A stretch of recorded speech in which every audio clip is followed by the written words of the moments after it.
na makagraduate, makapagpag-graduate, yumaman, magkaroon ng sariling bahay, magkapamilya at kung ano-ano pa. Sabi nila, maghintay ka lang daw. Darating din lahat ng pinapangarap mo. Balang araw, magbubunga lahat ng iyong pagsasakripisyo. Kayod lang ng kayod. Kahit minsan nakakapagod.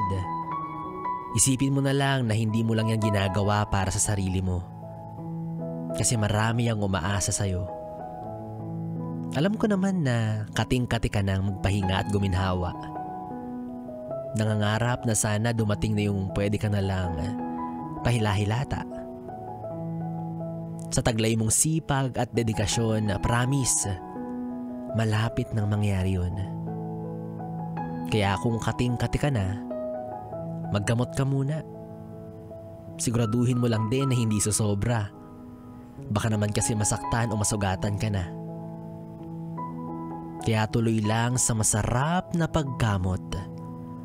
Mag-ipon ka muna ng maraming libag sa kuko bago mo makamit lahat ng pangarap na gusto mo.